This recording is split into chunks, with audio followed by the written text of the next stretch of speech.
Astaghfirullah.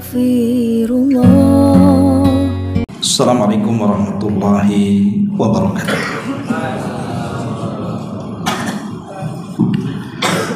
Alhamdulillah wassalatu wassalamu ala rasulillah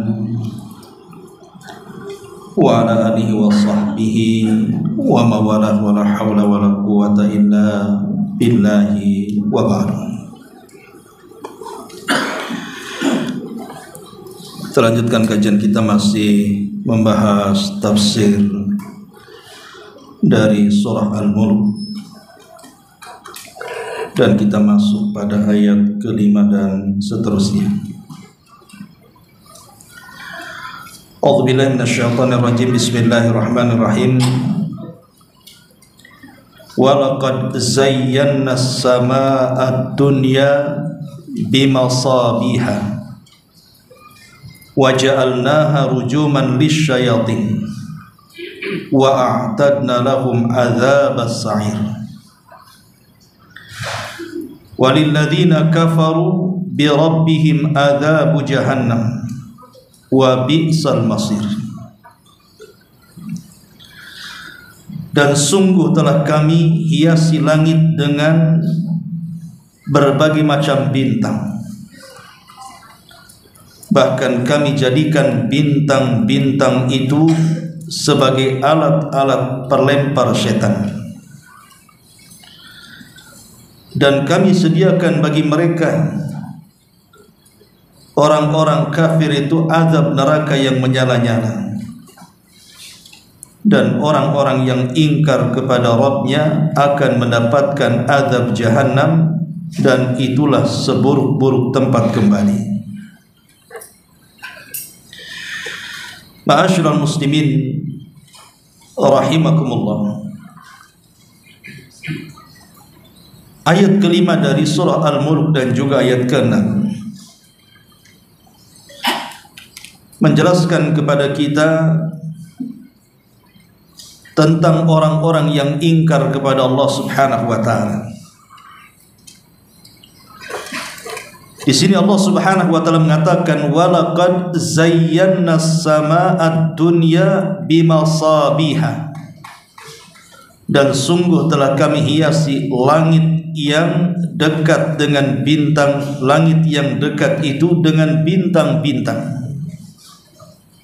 Artinya kalau langit tanpa bintang itu tidak ada indahnya, bahkan boleh jadi menakutkan.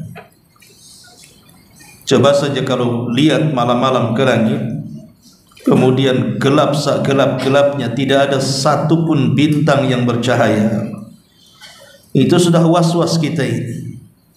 Jangan-jangan akan terjadi sesuatu. Tapi kalau seandainya langit itu bertabur bintang, maka langit itu sangat indah sekali.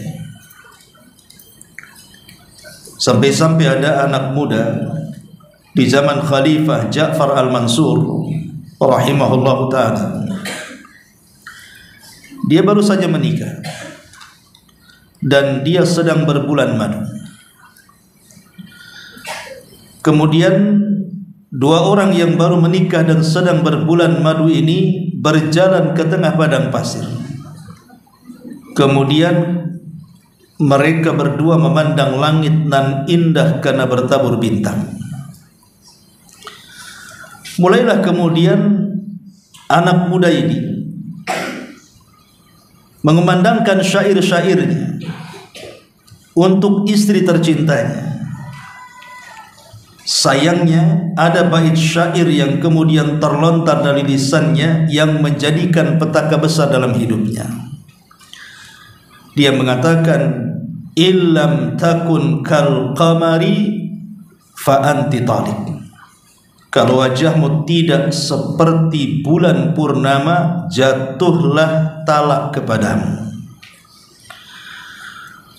Ucapan ini tidak sadar diucapkan, saking banyaknya bualan-bualan, sampailah dia karena melihat langit begitu indah, apalagi bertabur bintang dan ada bulan yang sangat indah sekali dipandang, tanpa sadar dia mengucapkan kalimat itu. kalau wajahmu tidak seperti bulan, maka jatuhlah talakku kepadamu. Akhirnya masalah ini sampai kepada sang khalifah Ja'far al-Mansur. Maka sang khalifah mengumpulkan banyak para ulama dari semua madhab. Ada madhab Syafi'i, ada madhab Hambali, ada madhab Maliki, ada madhab Hanafi. Semua dimintai pendapatnya. Apakah ucapan anak muda ini kepada istrinya jatuh talak atau tidak? Membuat heboh satu kerajaan. Maka masing-masing ulama dari semua madhab mengatakan bahwa jatuh talaknya, karena ucapan talak itu walaupun diucapkan tidak sungguh-sungguh, hanya main-main ataupun bercanda, tetap jatuh, apalagi sungguh-sungguh. Tapi rupanya ada seorang ulama muda dari madhab Hanafi tidak setuju dengan tiga madhab yang lainnya. Walaupun jumhur mengatakan jatuh talaknya, tapi anak muda dari madhab Hanafi mengatakan bagiku tidak jatuh talaknya. Kemudian sang khalifah Ja'far al-Mansur berkata, kok bisa tidak jatuh sementara seluruh madhab atau mayoritas madhab mengatakan jatuh? Kemudian anak muda ulama dari Hanafiyah ini mengatakan ya, karena kalimat itu tidak benar. Dari mana tidak benarnya? Karena dia mengatakan illam takun kal qamari, kalau engkau tidak seperti bulan, maksudnya tidak seindah bulan, maka jatuhlah cerai kepadaku. Kalimat ini tidak benar, karena bulan dengan manusia itu tetap masih indah manusia dibandingkan bulan. Kemudian dia membacakan ayat laqad khalaqnal insana fi ahsani taqwim, sungguh kami telah menciptakan manusia itu dalam bentuk yang paling baik, sebaik-baik bentuk, lebih indah dibandingkan bulan. Kata sang khalifah mengatakan sadaqta, kau benar. Yang ingin saya katakan adalah bagaimana bintang-bintang yang bertabur di langit itu menjadi perhiasan, dan itu kuasa Allah subhanahu wa ta'ala. Langit yang sangat menakutkan dibuat sangat indah. Siapa yang membuatnya? Allah subhanahu wa ta'ala, dengan cara menabur bintang di atas langit sana. Kemudian kata Allah subhanahu wa ta'ala, waja'alnaha rujuman lisyayatin, dan kami jadikan bintang-bintang itu sebagiannya sebagai alat-alat pelempar syaitan. Artinya bintang itu atau sebagian bintang difungsikan oleh Allah untuk melempari syaitan, senjata untuk menembak syaitan. Masyarul muslimin yang dimuliakan Allah azza wa jalla, tertarik dengan kalimat ini, wa ja'alnaha rujuman lisyayatin. Masyarul muslimin wal muslimat rahimani wa rahimakumullah, dahulu di zaman Nabi SAW, kita tahu bahwa sebelum Nabi SAW diangkat menjadi Nabi dan Rasul, maka banyak setan-setan atau jin-jin itu yang naik ke langit. Dan itu dijelaskan dalam sebuah riwayat. Di antaranya riwayat Abu Hurairah radhiyallahu anhu, Nabi SAW mengatakan, idza qadallahu al-amra fis samai dhuribatil malaikatu bi ajnihatiha khud'anan liqaulihi ka'annahu silsilatun ala safwan. Ketika Allah subhanahu wa ta'ala menetapkan satu urusannya di langit, maksudnya Allah hendak memerintahkan sebuah wahyu kepada para malaikat, malaikat lantas meletakkan sayapnya dalam rangka ketundukan mereka akan perintah Allah subhanahu wa ta'ala. Kemudian Rasul mengatakan, Allah subhanahu wa ta'ala kemudian berfirman, dan ketika Allah subhanahu wa ta'ala hendak berfirman itulah maka mereka mendengarkan seolah-olah ada suara yang sangat menggetarkan, seperti rantai yang dipukul ke dalam batu. Rantai yang dipukul-pukul ke batu, kemudian mengeluarkan suara yang memekikkan, yang mengakibatkan para malaikat seluruhnya pingsan. Dahsyatnya wahyu. Kemudian kata Nabi SAW, فَإِذَا فُزِّئَ عَنْ قُلُوبِهِمْ قَالُوا مَاذَا قَالَ رَبُّكُمْ. Apabila Allah Subhanahu wa taala sudah selesai mewahyukan, dalam riwayat bahwa ketika malaikat pingsan itu, yang pertama kali siuman adalah Jibril. Kemudian Allah memanggil Jibril. Kemudian Allah memerintahkan kepada Jibril untuk memerintahkan kepada para malaikat di langit dunia untuk melaksanakan tugas di bumi. Setelah Allah selesai mewahyukan kepada Jibril, maka barulah seluruh malaikat di langit siuman. Disinilah kata Nabi, hatta idza atau fa idza fuzia an qulubihim, apabila perasaan takut yang ada di dada-dada malaikat itu sudah hilang. Qalu, mereka mengatakan kepada Jibril, madza qala rabbukum, apa yang difirmankan Rabb kita wahai Jibril? Maka Jibril mengatakan, qala al-haq, kebenaran, wa huwal aliyul kabir, dan dialah zat yang maha tinggi lagi maha besar. Maka setiap Jibril kemudian turun dari lapisan langit ke lapisan langit yang paling rendah, dimulai daripada arsy Allah Subhanahu wa taala. Maka para malaikat penjaga arsy itu, mereka bertanya kepada Jibril, apa yang diwahyukan Allah kepadamu? Maka Jibril mengatakan ini dan itu. Maka semua malaikat di atas arsy dan sekitarnya, mereka bertasbih dan bertakbir. Kemudian Jibril turun ke langit ketujuh. Kemudian para malaikat di langit ketujuh bertanya juga, apa yang difirmankan Allah kepada kita? Maka Jibril mengatakan ini dan itu, artinya kebenaran. Maka semua para malaikat di langit ketujuh semua bertakbir dan bertasbih. Begitu juga pada langit ke-6, langit ke-5, ke-4, ke-3, ke-2, sampai langit dunia yang kita lihat di atas kepala kita itu. Maka para malaikat yang berada di langit kedua, di langit dunia atau langit pertama yang kita lihat, malaikat-malaikat inilah yang akan bertugas ke bumi. Entah sebagian mereka diperintahkan Allah untuk membuat gempa, untuk membuat tsunami, untuk membuat gunung meletus, untuk menyuburkan tanah Sifulan dan Alan, untuk membuat kemakmuran atau mungkin kerusakan, dan begitu seterusnya. Lah saat malaikat Jibril menyampaikan perintah Allah ke langit dunia kepada para malaikat itulah, maka ada jin yang naik ke langit untuk mencuri dengar ngomong apa Jibril kepada para malaikat itu. Maka dijelaskan di sini, fayas ma'uha mustarikus sam'i wa mustarikus sam'i hakadha ba'duhu fawqa ba'din. Wa wasafa Sufyanu bikaffihi fakharrafaha wa baddada baina asabihi. Maka Nabi SAW mengatakan, setan-setan itu datang untuk menyadap berita.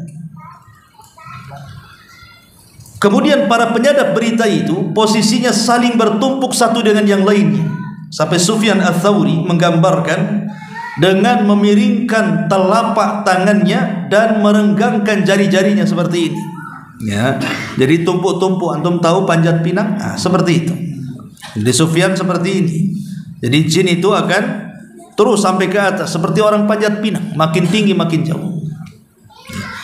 Lah jin yang paling atas itu, fayasma'ul kalimata, maka dia berhasil mendengar satu kalimat yang dikatakan oleh Jibril kepada para malaikat sebagai tugas dari Allah di bumi. Fayulqiha ila man tahtahu, maka jin yang berhasil mendapatkan satu kalimat langsung akan dihabarkan kepada jin yang di bawahnya. Fayulqiha ila man tahtahu thumma yulqiha al-akhar ila man tahtahu, hatta yulqiha ala lisanis sahir awil kahin. Maka jin yang paling bawah akan memberitakan kepada jin yang paling bawah lagi, yang paling bawah kepada yang paling bawah lagi, sampai kepada jin yang ada di bumi. Lah jin yang ada di bumi inilah kemudian menyampaikan kepada para dukun ataupun kepada tukang-tukang sihir. Kemudian kata Rasul, farubbama adraka syihabu qabla an yulqiyaha wa rubbama alqaha qabla an yudrikahu. Kata Nabi SAW, terkadang setan penyadap berita itu terkena api sebelum sempat menyampaikan berita itu. Terkadang pula setan itu bisa menyampaikan berita sebelum terkena api. Maksudnya terkena bintang-bintang, meteor-meteor yang seolah-olah bola api yang menembaki mereka. Fayakdzibu ma'aha mi'atu kadzba. Maka akhirnya pun jin yang paling bawah itu mereka berdusta bersama satu berita yang benar dengan 100 kedustaan. Fayuqalu alaysa qad qala lana yawma kadza wa kadza kadza wa kadza fayusaddiq bitilkal kalimati allati sami'a minas sama. Terkadang kalau ada satu dukun kemudian meramal kok benar, maka boleh jadi yang benar itulah kalimat yang hak dari 100 kedustaan yang disampaikan. Intinya dukun itu pendusta, karena yang benar satu, yang 99 dusta. Kalau boleh saya analogikan seperti ini, kawan. Antum berjejer dari sini sampai ke sana, anggaplah 200 orang. Tidak boleh mendengar satu dengan yang lainnya. Kemudian saya bisikan di telinganya, besok kita pergi ke pasar. Kemudian orang ini mengatakan besok kita pergi ke pasar. Belum tentu sampai yang ujung sana begitu kalimatnya kan. Bisa saja terbalik, besok tak usah ke pasar katanya. Ya, namanya orang dari telinga ke telinga. Pas telinganya waras dia, pas kena budeknya repot kan begitu. Lah itulah kalimat-kalimat itu memang sengaja ditambah-tambahkan jin, karena jin itu untuk menyesatkan Bani Adam. Lah ketika mereka naik ke langit itulah maka mereka akan ditembak oleh meteor-meteor tadi. Makanya kata Rasul, setan-setan penyadap berita itu terkadang terkena api sebelum sempat disampaikan, atau terkadang pula bisa menyampaikan sebelum terkena api. Tapi sekali lagi ini sebelum diutusnya Nabi SAW. Tapi setelah diutusnya Nabi SAW, terutama ketika turun 2 surat yang mengangkat Nabi SAW menjadi Nabi dan Rasul. Pertama 5 ayat pertama suratul Alaq mengangkat beliau menjadi Nabi, dan 50 ayat pertama surah Al-Mudaththir mengangkat beliau menjadi Rasul, sehingga diistilahkan oleh ulama sejarah nubbi'a bil alaqi wa ursila bil mudaththiri. Turun SK kenabian dengan turunnya surah Al-Alaq, dan turun SK kerasulan dengan turunnya surah Al-Mudaththir. Sejak 2 surat ini turun, maka Allah Subhanahu wa ta'ala memfungsikan bintang, betul-betul difungsikan, di mana seluruh bintang itu berfungsi di langit. Mana-mana jin yang berani naik ke atas untuk mencuri dengar pasti akan terkena tembakan, dan mereka pasti mati. Akhirnya kemudian jin-jin itu tidak berani naik lagi ke langit. Inilah yang membuat iblis penasaran, ada apa dengan langit? Kenapa langit seketat itu hari ini? Kenapa anak buahnya tidak bisa berhasil naik ke langit untuk mencuri berita dengar dari kalimat-kalimat para malaikat yang akan ditugaskan Allah untuk mengatur bumi ini? Bolehlah iblis penasaran, ada apa ini? Kenapa langit susah ditembus? Apakah ada kebaikan yang akan menimpa kita, ataukah ada keburukan yang akan menimpa kita? Asyarrun urida biman fil ardi. Apakah mungkin ada keburukan ataukah justru ada kebaikan? Maka mulailah kemudian iblis pun mengatur rencana. Dipilihlah kemudian para pembesar jin untuk mencari kabar kenapa langit seperti itu tidak bisa ditembus. Maka iblis kemudian menyebar anak buahnya ke timur, ke barat, ke selatan dan ke utara, sampai akhirnya ada 7 atau 8 atau 9 jin dari jin Nusaybin. Namanya jin Nusaybin. Jin Nusaybin ini kebetulan dia sedang mencari kabar berita tentang tidak bisanya langit ditembus.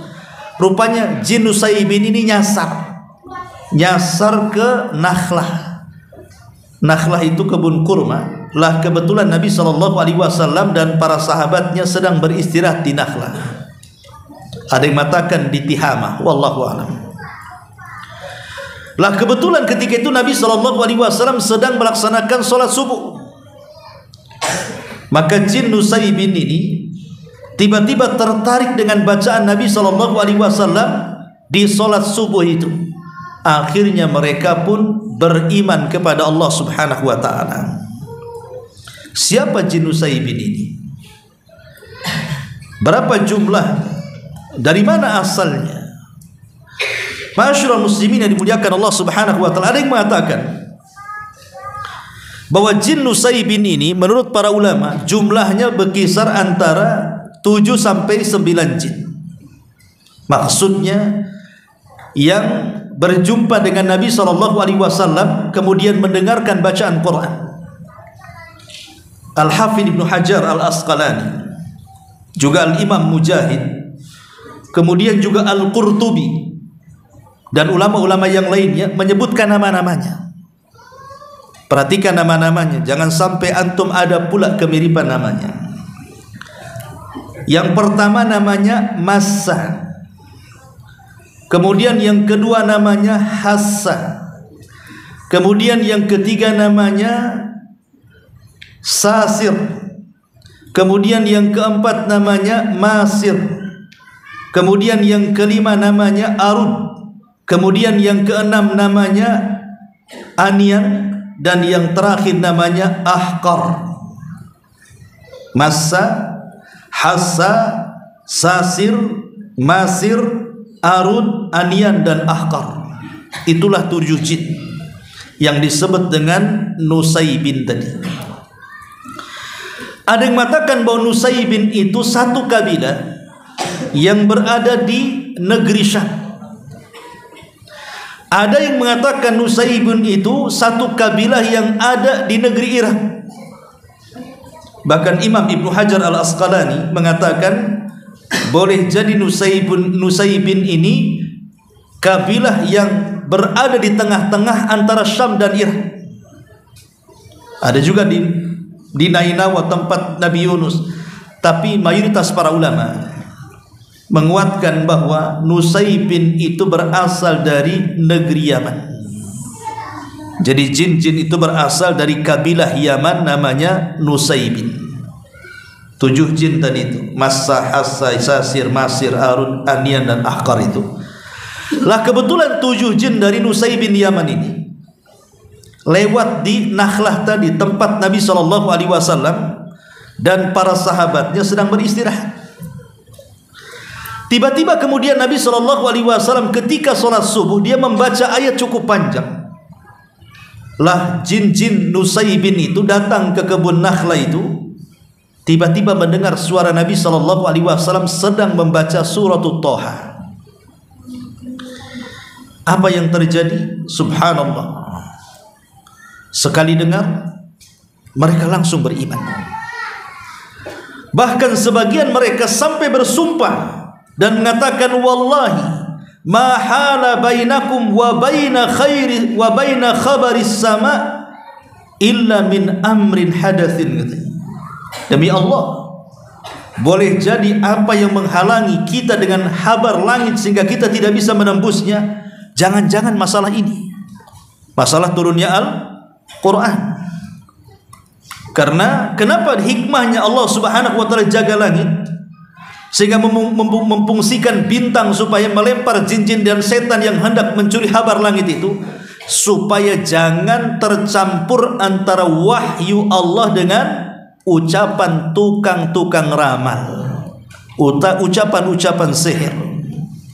supaya jangan tercampur baur. Makanya Allah jaga dengan diutusnya Nabi SAW. Makanya mereka mengatakan, jangan-jangan ini masalahnya. Kenapa kami tidak bisa menembus langit? Karena 7 jin Nusaib ini semua para pembesar jin, Sadatul Jin. Mereka para pembesar jin. Sehingga mereka langsung bisa menyimpulkan, oh gara-gara ini mungkin kita tidak bisa menembus habar langit lagi, tidak bisa menyadap lagi apa yang dikatakan para malaikat di atas.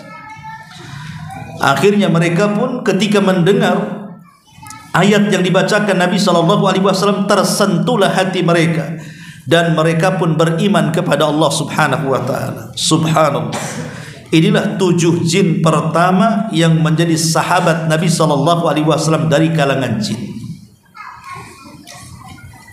Jadi sahabat Nabi SAW itu bukan hanya setakat manusia saja, Abu Bakar, Umar, Uthman, Ali dan yang lainnya, tapi juga sahabat Nabi juga ada dari kalangan jin. Dan merekalah sebaik-baik kalangan jin, karena mereka hidup di zaman yang Nabi SAW katakan, khairun nasi qarni thumma alladhina yalunahum thumma alladhina yalunahum. Sebaik-baik generasiku adalah di zamanku, dia dan para sahabatnya. Itulah generasi terbaik. Berarti 7 jin ini hidup di generasi terbaik. Berarti 7 jin ini jauh lebih baik mereka dibandingkan kita, karena mereka sahabat Nabi dan kita bukan sahabat Nabi. Bahkan dari 7 jin inilah akhirnya mengasah sebuah dakwah Islam dari kalangan jin. Mereka pulang ke kaumnya, kemudian mereka mulai mendakwahkan Islam kepada mereka, sehingga ribuan jin banyak masuk Islam di saat manusia sedikit yang masuk Islam. Maka semoga Allah merahmati penduduk Yaman. Manusia dan jinnya Allah muliakan. Dari kalangan manusia orang-orang Ansar yang Nabi SAW janjikan kepada mereka di telaganya, di mana manusia yang pertama kali meminum dari telaga Nabi SAW mereka orang-orang Ansar. Siapa orang-orang Ansar? Ahlul Yaman. Mereka adalah penduduk Yaman. Maka jinnya juga sama. Nusaibin itu dari Yaman. Jadi sahabat dari kalangan jin adalah penduduk Yaman.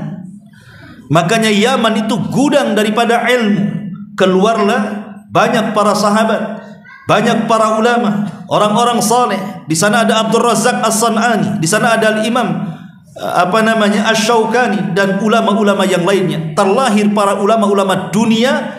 Wajar karena Rasul mengatakan al-ilmu al-yamani wal iman al-yamani. Ilmu itu ada di Yaman dan iman juga ada di Yaman, termasuk keberkahan juga ada di Yaman.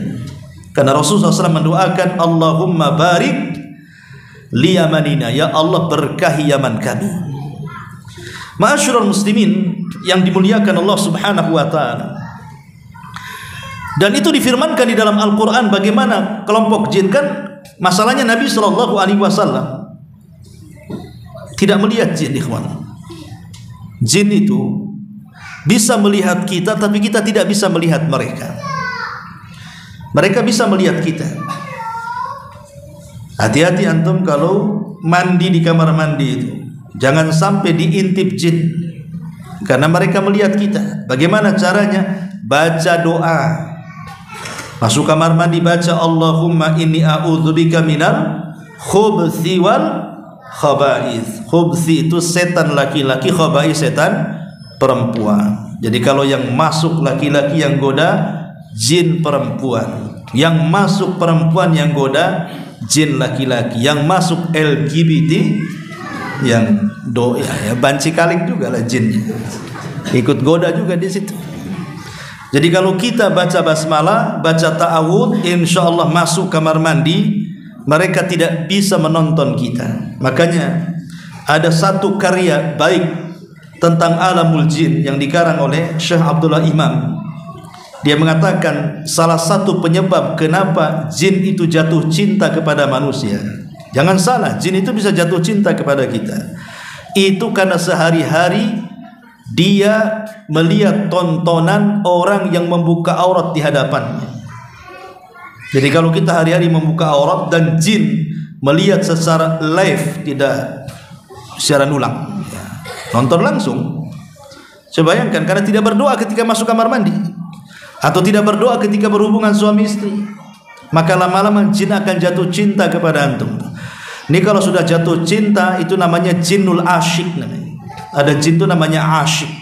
Asyik ini tidak akan melepaskan kita. Jadi hati-hati jangan sampai jatuh cinta atau dijatuh cintai oleh jin kepada kita, naudzubillah. Kembali bahwa di dalam Al-Quranul Karim, tepatnya surah Al-Jin, Allah mengatakan, Qul uhiya ilayya annahu istama'a nafarun minal jinni faqalu inna sami'na qur'anan ajaba. Katakan ya Muhammad, telah diwahyukan kepadamu bahwa telah mendengarkan sekumpulan jin akan Quran yang kau baca, lalu mereka berkata, sungguh kami telah mendengarkan Al-Quran yang menakjubkan. Subhanallah. Jin ini menganggap suara Quran atau isi Quran itu sangat menakjubkan. Dan menakjubkannya lagi adalah sekali dengar langsung beriman. Mereka hanya satu kali dengar di kebun Nakhlah itu saja, tiba-tiba mereka beriman kepada Allah Subhanahu wa ta'ala. Terkadang ada dari kalangan jin itu jauh lebih baik dibandingkan manusia. Sekali dengar Al-Quran langsung beriman. Banyak manusia berkali-kali dengar Al-Quran ya tetap saja tidak mau beriman. Tidak berpengaruh Al-Quran dalam telinga kita sampai ke hati kita. Itulah kemuliaan jin yang mendengarkan Al-Quran di zaman Nabi SAW sampai mereka mengatakan, yahdi ila rusydi fa'aman nabi walan nusyrik bi rabbina ahada. Di mana Al-Quran itu memberikan petunjuk kepada jalan yang benar, lalu kami beriman kepadanya, dan kami sekali-kali tidak akan mensekutukan seseorang pun dengan Rabb kami. Sampai kepada ayat wa annahu kana rijalun minal jinni wa annahu kana rijalun minal insi ya'udzuuna birijalin minal jinni fazaduhum rahaqa. Jin mengatakan sendiri bahwa ada beberapa orang laki-laki di antara manusia meminta perlindungan kepada laki-laki dari kalangan jin, maka jin-jin itu menambah bagi mereka dosa dan kesalahan. Ayat ini ada asbab nuzulnya. Jadi ada manusia yang kemudian menyembah jin, tiba-tiba yang disembahnya dapat hidayah.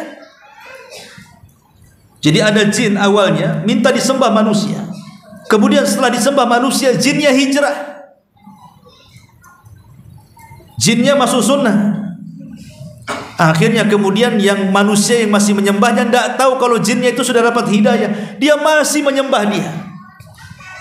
Makanya Allah katakan ada sekelompok manusia meminta perlindungan kepada jin padahal jinnya sudah tobat, sehingga mereka menambah dosa dan juga kesalahannya. Kemudian Allah Subhanahu wa ta'ala mengatakan di ayat jin atau surah jin ayat 9-nya, wa anna lamasna samaa fawajadnaha muliat harashan syadidan wa syuhuba. Inilah sebagai penguat pembahasan kita.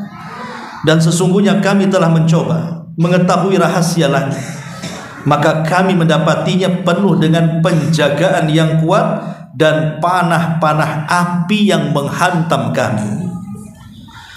Wa anna kunna naq'udu minha maqa'ida lis-sam'i faman yastami'il an yajid lahu shihaban rasada. Dan sungguh kami dahulu dapat menduduki beberapa tempat di langit untuk mendengarkan berita-berita dari langit. Tetapi sekarang barang siapa yang mencoba mendengarkan seperti itu, tentu akan menjumpai panah-panah api yang mengintai dan siap membakarnya. Wa anna la nadri asyarrun urida biman fil ardi am arada bihim rabbuhum rasyada. Dan sungguh kami tidak mengetahui dengan adanya penjagaan itu apakah itu keburukan yang dikehendaki Allah bagi kami, ataukah Allah menghendaki kebaikan bagi kami. Ma'asyiral muslimin yang dimuliakan Allah Subhanahu wa ta'ala.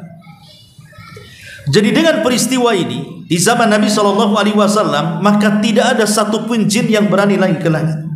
Betul-betul mereka kapok, tidak ada yang berani.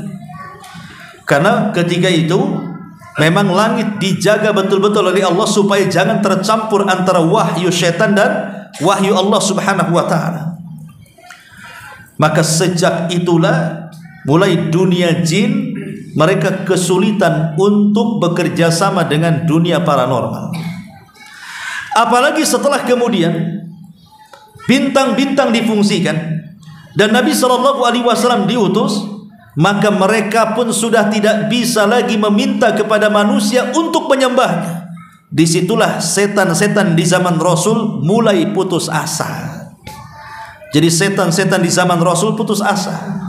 Kenapa putus asa? Karena sudah tidak bisa disembah lagi. Makanya tempat yang paling ditakuti oleh setan dari seluruh dunia ini, kalau seandainya jin dan setan itu memilih harus tinggal di mana, maka mereka memilih tinggal di Arab.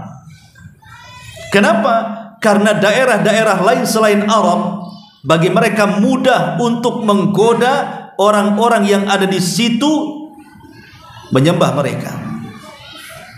Coba lihat negeri selain Arab ya, contoh India. Tambah banyak kemudian agama-agama yang aneh-aneh, macam-macam disembah kan.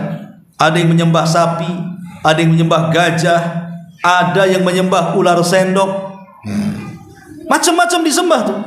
Bahkan kalau ada sapi masuk ke pasar kemudian makan sayuran bayamnya, dibiarkan Tuhan lagi makan sayur. Jadi sampai seperti itu. Di mana? Di Indonesia. Kesyirikan di mana-mana. Yang nyembah jin lebih banyak lagi di Indonesia ini. Macam-macam dukun banyak di Indonesia ini. Makanya bagi daerah-daerah lain, bagi jin dan setan itu, bagi iblis mudah untuk mereka menyembah dirinya dan anak buahnya. Tapi Jazirah Arab itu negeri yang paling sulit, di mana penghuninya disuruh menyembah setan, iblis, jin itu susah. Makanya Nabi SAW sampai mengatakan apa? Inna syaitan qad aisa an yu'bada fi jaziratil Arab. Sesungguhnya setan itu, jin atau iblis itu, mereka sudah putus asa untuk disembah di tanah Arab. Sehingga mereka harus cari cara supaya bangsa Arab itu mengikuti dirinya. Makanya ujung hadis Rasul mengatakan walakin bitahrish bainahum. Maka setan akan membuat tahrish. Bagaimana orang-orang Arab itu akan bermusuhan satu dengan yang lainnya. Dan permusuhan orang Arab, lihat hari ini luar biasa. Tidak ada permusuhan yang sekejam permusuhan orang Arab dibandingkan non-Arab. Lihat di negeri kita. Di Indonesia ini banyak suku, macam-macam suku, ada Padangnya, ada Bataknya, ada Jawanya, ada Sundanya, ada Alornya, macam-macam suku di Indonesia ini. Alhamdulillah, kita damai-damai saja di sini. Tidak berperang seperti perangnya orang-orang Arab sana kan. Lihat di Arab hari ini, mereka saling berperang, mengacungkan senjata. Kenapa? Ditulah keberhasilan syaitan. Memang syaitan tidak bisa menjadikan orang Arab itu menyembah mereka seperti daerah-daerah lainnya di dunia ini. Karena mereka sejak diutusnya Nabi SAW sampai hari ini tauhid mereka kuat.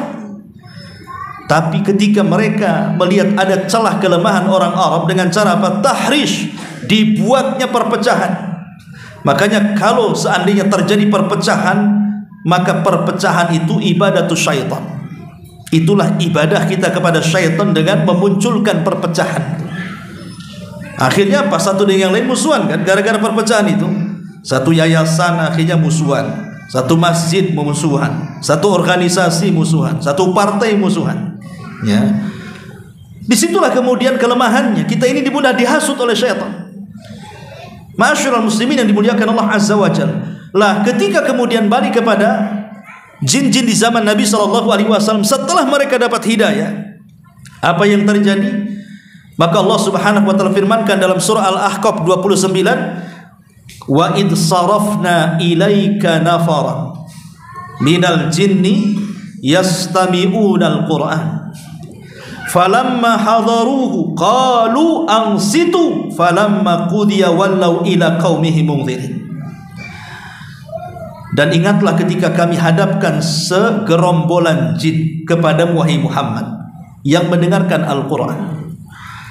Maka tatkala mereka menghadiri pembacaan, lalu mereka berkata kepada kawannya, dengarkan, dengarkan. Ada orang yang baca Quran, dengarkan. Subhanallah, mereka perlu dengan Quran. Tapi hari ini orang baca Quran ramean, biasa aja. Kadang-kadang jin lebih pandai, lebih paham pula dibandingkan kita. Apa yang terjadi? Maka jin-jin mengatakan kepada yang lainnya, diamlah kalian, dengarkan Quran itu. Ketika pembacaan telah selesai, mereka pun masuk Islam. Mereka pun kembali kepada kaumnya untuk memberikan peringatan. Sekali dengar Quran langsung dapat hidayah. Luar biasa. Ya, karena Quran itu adalah kalamullah, ucapan Allah atau firman Allah subhanahu wa ta'ala. Dan saya pikir kalau orang baca Quran itu setan lari, rupanya manusia jauh lebih lari dibandingkan setan saat mendengar Al-Quran. Tak percaya? Coba antum santri-santri itu main-main tuh, ada preman lagi duduk-duduk tuh, baca Quran di situ. Apa nggak dipukul botol antum? Ya, salah tempat. Ini bukan masjid katanya. Atau ibu-ibu yang sedang gibah tuh ibu ya. Jadi umpamanya kalau ibu-ibu tetangga ini sedang gibah-gibah bu, ambil Quran baca Al-Baqarah di sampingnya. Kira-kira responnya ibu-ibu yang lainnya cemana? Apa nggak mendelik tuh? Apalah, belum Jumatan katanya, belum hari Jumat, kira mau yasinan. Masyarul muslimin yang dimuliakan Allah Azza wa Jalla. Jadi kadang-kadang jin ini lebih berpetunjuk dibandingkan manusia. Dia lezat ketika mendengar Quran, kita pula manusia tidak lezat mendengar Quran. Ya, karena sudah ada musik sebagai pengganti. Kadang kita lebih senang dengan mendengarkan musik dibandingkan mendengarkan Al-Quran. Kemudian Allah mengatakan, qalu ya qaumana inna sami'na kitaban unzila min ba'di Musa musaddiqan lima baina yadayhi yahdi ilal haq wa ila tariqin mustaqim. Salah seorang dari 7 jin itu datang kepada kaumnya, kemudian mengatakan, hai kaum kami, sesungguhnya kami telah mendengarkan Al-Quran yang telah diturunkan sesudah Musa, yang membenarkan kitab-kitab sebelumnya, lagi memimpin kepada kebenaran dan kepada jalan yang lurus. Ya qaumana ajibu da'iyallah, wahai kaum kami, terimalah seruan orang-orang yang menyeru kepada Allah, wa aminu bih, dan berimanlah. Akhirnya ribuan jin banyak yang beriman. Disebutkan ikhwatu fillah muliakan Allah subhanahu wa ta'ala dalam sebuah riwayat, disebutkan riwayat Ahmad, Muslim dan Tirmidzi dari sahabat Ibnu Mas'ud radhiyallahu anhu. Jadi dalam riwayat ini Abdullah bin Mas'ud radhiyallahu anhu berkata, apakah ada di antara kalian yang ikut bersama Rasul? Maka orang-orang mengatakan tidak. Ketika itu kan Rasul bersama para sahabat, tiba-tiba malam itu Rasul hilang masalahnya. Jadi sahabat khawatir, kemana Nabi? Kok nggak ada bersama kami malam-malam lagi? Apa Rasul diculik jin atau apa kan begitu. Jadi mereka khawatir. Kemudian malam itu mereka mencari Nabi SAW ke sana kemari, tidak ketemu. Rupanya malam mereka mencari Nabi, pagi Rasul baru nampak. Rupanya Nabi SAW datang dari arah Gua Hiro, gua yang turun wahyu di situ. Kemudian para sahabat pun, kata Abdullah bin Mas'ud, kami langsung menyambut Nabi SAW, kemudian bertanya, ya Rasulullah, kami semalam kehilangan kamu, kami takut engkau dibawa jin, kata. Dari sini menunjukkan apa? Bisa saja jin itu membawa manusia, karena sahabat mengatakan seperti itu kan. Jangan-jangan engkau dibawa jin, hati-hati. Ya, dulu kan ada cerita tuh, orang tidur di mana tahu-tahu hilang katanya, tahu-tahu ada di musola, katanya dibawa jin, dimasukkan ke dalam beduk katanya. Zaman dulu itu cerita-cerita. Maka bisa saja jin itu membawa-bawa. Makanya ibu-ibu ya, kalau ibu punya celengan, kok pas dibuka udah setahun hilang, itu dibawa jin tuh duitnya tuh. Jinnya itu tidak jauh-jauh dari ibu tuh. Itu berambut hitam jinnya itu.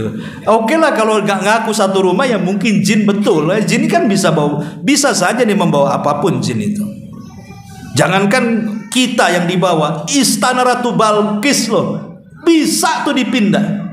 Sebelum Sulaiman itu jin mengatakan, Ibrit mengatakan, sebelum kau berdiri katanya, itu kerajaan Balqis sudah ada di hadapan.